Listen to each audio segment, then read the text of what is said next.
As I said, most European countries would be delighted with 3% economic growth.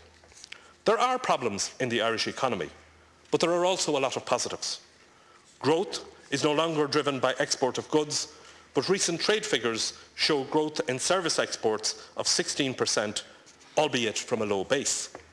We should by no means abandon the idea of Ireland as a manufacturing location, but the future lies in high-value added activities like sales and R&D and high-value traded services. Ireland can't hope to make a living making the things that other countries design and sell, but there is no reason why we can't design and sell things ourselves. If Ireland is to prosper in the next 2 decades, we must embrace the new economy. We must organise ourselves properly to latch onto and make the most of scientific innovations. We need to ensure not just that we invest in research and in our universities, but that the knowledge being generated is turned into commercial activities and young indigenous companies. Significant investment has been made in our universities in developing world-class research teams and facilities. What will determine our success, however, will be whether we can commercialise new ideas and intellectual property and turn them into jobs and incomes. A central element of that process is ensuring that entrepreneurs have access to start-up capital, an area where we are currently falling short. Over the last 20 years, far too much of Irish investment has gone into property, in no small measure because government has provided tax-based incentives for what was low-risk activity. Indeed, it is not going too far to say that we have developed a cultural preference in this country for lower risk investment in property rather than in higher risk productive activity. We need to get better at ensuring that technology, entrepreneurs and venture capital come together in the same place and time. In that way, we can develop the indigenous companies that will provide high value, high paying jobs and help to drive growth in other sectors. We need to shift the balance of advantage within the tax code towards high-risk, high-tech investment. And this budget was a missed opportunity to begin to reorientate the tax code in that direction. The budget rightly maintains strong investment in the National Development Plan. If the spending plans set out are realised, then we will finally reach the 5% of GNP target that was promised many years ago, notwithstanding the number of times the government has congratulated itself for announcing the target. There is, of course, an issue about value for money in this spending. The government has made a number of announcements about that too, and then moved immediately to praising itself for its record on this issue, as though announcements were action or correcting appalling levels of waste were actually an achievement. There have been some changes to the budget process this year, which we welcomed, although the differences between the pre-budget statement and the white paper were such as to bring the first exercise into question. I want to refer, however, to the approach taken to investment spending. The Minister was absolutely correct to refer to the centrality of productivity growth to our future prosperity. Of course, investment in physical capital is central to productivity growth, but so too is investment in human capital. In other words, in a knowledge economy, we cannot invest too heavily in our people. Investment in human capital also allows government to simultaneously pursue higher productivity and social objectives. There is no better investment, for example, than universal preschool education. But it is also a hugely important anti-poverty measure.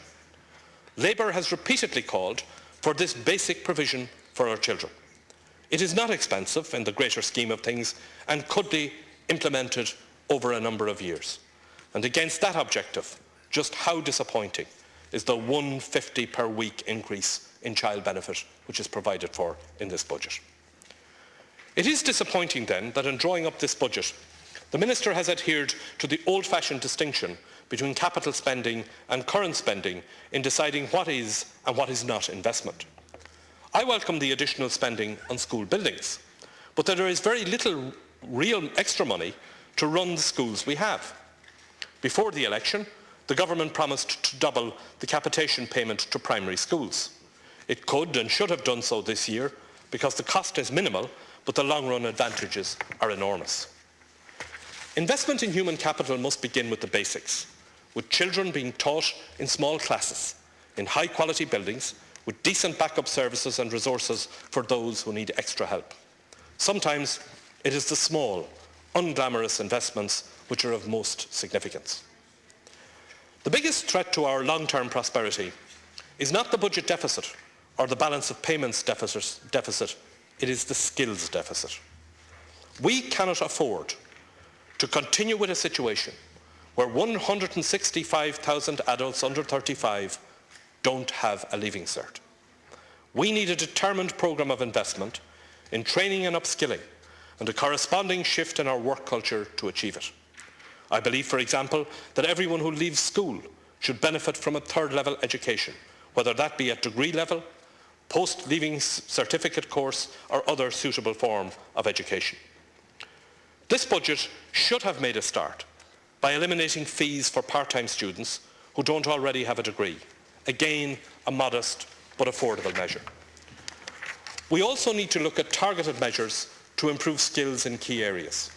I would like to see the development in one of our third-level colleges of an institute for advanced studies in financial services, which I believe could be an important factor in the future development of what for Ireland is an important and high value-added industry. The overarching point here is that we need a new approach for a new era and not simply a reheat of the budgets gone by. The big picture in this budget is that capital spending has been increased, the rate of growth in current spending has been curtailed, a minimal tax package has been introduced which will effectively increase the taxes that families are paying, and the state is willing to borrow about 1% of GDP. It is necessary to manage down the rate of growth in current spending from the unsustainable pre-election splurge. But again, it is striking how little has been achieved with 8% current expenditure growth. How limited is the social dividend from 3% real economic growth? Pensioners have fared best from the social welfare package. On the 1st of January, they will receive an extra €14 per week. By Christmas of 2008, they will have received the same increase that the Taoiseach has awarded himself for a week. The remainder of the social welfare package is minimal. What can a person on the lowest rate of social welfare buy for €12 a week? What can a family on low income buy with a child benefit increase of €1.43 per week? Barely the price of a loaf of bread. The Minister claims to have increased social welfare rates by more than inflation. But the truth is that inflation for people on low incomes is much higher at present than for the population as a whole.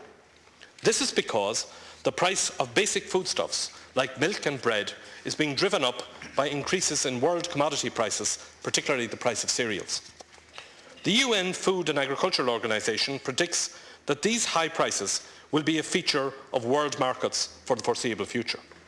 So there is a requirement to change the traditional mindset which compares social welfare increases to the cost of the standard basket of goods as measured by the Consumer Price Index.